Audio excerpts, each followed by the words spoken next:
Hello friend, welcome to my channel JS biology classes में ज्योति।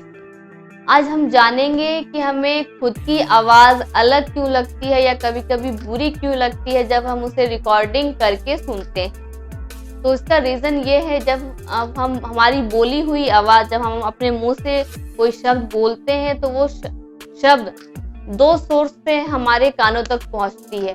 पहला source है air conduction के थ्रू हमारे कानों तक पहुंच रही है, मतलब हवा के द्वारा वो आवाज वाइब्रेशन हमारे कानों तक पहुंच रही है। दूसरा सोर्स है वोकल कॉर्ड के द्वारा जो वाइब्रेशन उत्पन्न हो रहा है, जो वाइब्रेशन प्रोड्यूस हो रहा है, बन रहा है, वो वाइब्रेशन हमारे ब्रेन तक पहुंचता है। ब्रेन की मांसपेशियों स्कल के द्वारा वो वाइब्रेशन गुजरते हुए फिर से ब्रेन ट्रांसमिट करता है, फिर वो हमारे कानों तक पहुंचती है।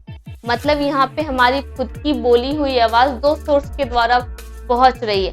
जब हम अपनी आवाज, खुद की आवाज जब रिकॉर्डेड करते हैं तो वो रिकॉर्डेड आवाज जो है वो बस एक सोर्स से हमारे कान तक पहुंच रही है। वो सोर्स है बस हवा, एयर के द्वारा रिकॉर्डेड आवाज हमारे कानों तक पहुंच रही है।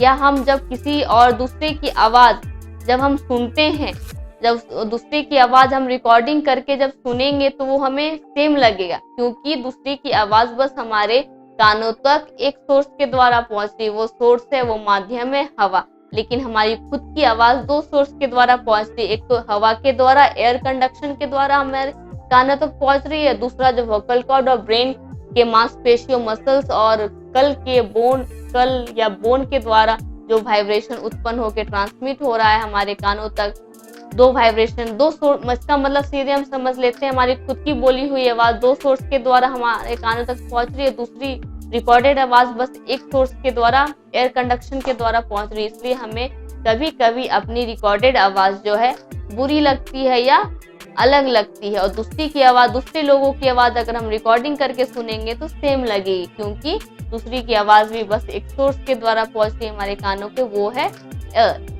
अगर आपको मेरी वीडियो अच्छी लग रही है, मेरी बातें, मेरे समझाने का तरीका अच्छा लग रहा है, तो मेरे वीडियोस को लाइक करें, कमेंट करें, शेयर करें और लास्ट में सब्सक्राइब करना ना भूलें। Thank you.